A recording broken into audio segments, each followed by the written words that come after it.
मंगबेतु Congo लोकतांत्रिक गणराज्य में एक केंद्रीय सूडानी जातीय समूह है जो उत्तर पूर्वी प्रांत हॉट-ओले में रहता है। इनकी कुल जनसंख्या 18,07,000 है। इनकी बोली भाषा मंगबेतु है। धर्म ईसाई यानी क्रिश्चियन है। मंगबेतु अपनी अत्यधिक विकसित कला और संगीत के लिए जाने जाते हैं। उनसे जुड़ा और उनके नाम पर रखा गया एक वाद्य यंत्र वीणा या गिटार। इस फोटो में दिखाया गया वाद्य मंगबेतु वीणा या गिटार है। एक गिटार वाद्य की बिक्री $1,00,000 से भी अधिक राशि में हुई है।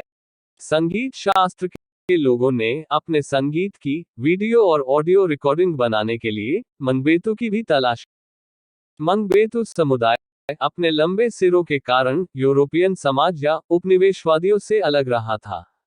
इनकी परंपरागत के अनुसार मंगबेतु समुदाय में जन्म के बाद से ही बच्चों के सिर पर कपड़ों से बनी रस्सी लपेट दी जाती थी ताकि उनका सिर ऊपर की तरफ बढ़ सके।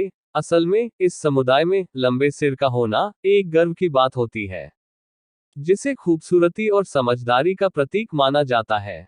इस लंबे सिर को लिपोम्बो कहते हैं, जो कि 1950 के दशक में अधिक पैमाने में यूरोपीय और पश्चिमीकरण के आगमन के साथ समाप्त होने लगी। इस विशिष्ट रूप के कारण अफ्रीकी कला में मंगबेतु की आकृतियों को पहचानना आसान। 18वीं शताब्दी की शुरुआत तक मंगबेतु में कई छोटे छोटे कबीले शामिल थे, जो दक्षिण की ओर पलायन से उत्तर प्रवासी बंटू भाषिक जनजातियों के संपर्क में आए थे, जिनके बीच वे एक दूसरे के साथ रहते थे। 18वीं शताब्दी के अंत में मुख्य रूप से मबीती कबीले के मंगबेतु बोलने वाले अभिजात वर्ग के एक समूह ने अन्य मंगबेतु कुलों और कई पड़ोसी बंटू भाषी जनजातियों पर नियंत्रण हासिल किया। यह संभव है कि लोहे और तांबे की ढलाई के उनके ज्ञान से उन्होंने हथियार और बढ़िया आभूषण बनाए। धातु के ज्ञान से बढ़िया हथियार बना लिए, उसकी मदद से बाकी समुदाय और पड़ोसियों पर शासन स्थापित करने में उनको लाभ मिला। मंगबेतु समुदाय में एक पुरुष एक से ज्यादा महिलाओं से शादी कर सकता है। मंगबेतु समुदाय में लड़की वालों से दूल्हे को दहेज में गाय बैल जैसे जानवरों का बड़ा काफिला देने की परंपरा है।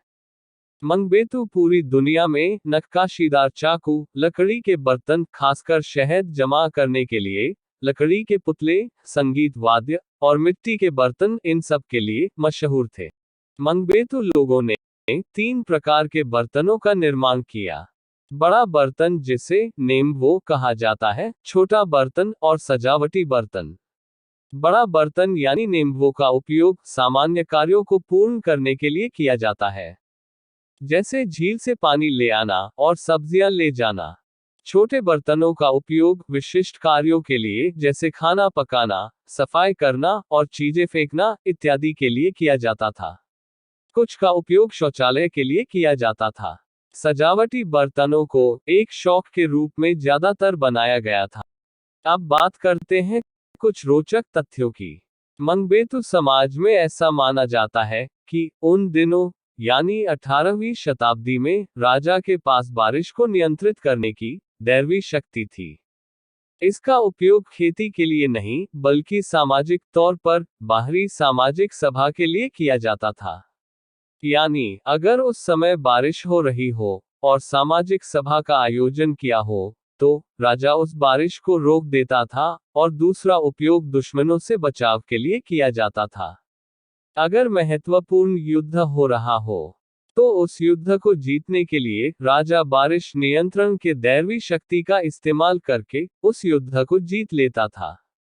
उन दिनों सामाजिक सभा के लिए बड़े पैमाने में सभा मंडप का निर्माण किया जाता था। इसको आप इस फोटो में देख सकते हैं। सभा मंडप बड़ा और भव्य। नबीम्बली, जो एक मंगबेतुओं का गुप्त सैनिकी विभाग था, जो 18वीं और 19वीं शताब्दी में निर्माण किया गया था। यह सैनिक विभाग हर कला में निपुण था। ऐसा माना जाता था कि इस विभाग के सैनिक खूंखार जानवरों को सम्मोहित कर दुश्मनों के खिलाफ इस्तेमाल किया करते थे। कठिन से कठिन माहौल में दुश्मनों को हराया करते थे।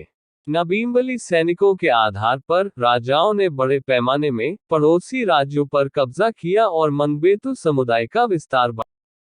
मंगबेतु समाज में पहले एक ही महिला के साथ शादी का रिवाज था, पर नबीम्बली इस सैनिकी विभाग ने यह रिवाज बदला और अनेक महिलाओं से शादी का रिवाज शुरू किया। उन्होंने इस नीति का इस्तेमाल न केवल उत्पादकता बढ़ाने, अपने धन का प्रदर्शन करने और कई बेटे पैदा करने के लिए, बल्कि अपनी विजय को वैध बनाने और अपने शासन नियंत्रण का विस्तार करने के लिए। मंगबेतु समाज में एक विशिष्ट केश रचना का महत्व है, जो किसी भी अन्य जनजाति में दिखाई नहीं देती। इस केश रचना का इस्तेमाल 2018 में आई फिल्म ब्लैक पैंथर में भी देखा गया था, जो कि दर्शाता है कि मंगबेतु पूरी दुनिया में सबसे अलग जनजाति है। 20वीं शताब्दी की शुरुआत में बेल्जियम के उपनिवेशवाद ने मंगबेतु समाज को काफी हद तक बदल दिया। मंगबेतु और उनकी प्रजा ने बहुत ही धीरे धीरे ईसाई धर्म यानी क्रिश्चियन धर्म स्वीकार किया। धीरे धीरे मंगबेतु प्रथा परंपराओं का असर कम होता गया और कुछ प्रथा तो पूरी तरह से बंद हो गई, जैसे नेम्बो, जो सिर को लंबा करने की परंपरा है। आज भी मंगबेतु समुदाय के चीजों की डिमांड ज्यादा है, जिससे मंगबेतु समाज का इतिहास। बहुत खोज के बाद मंगबेतु समाज की यह जानकारी हासिल हुई है। इस कोशिश को एक लाइक तो बनता है।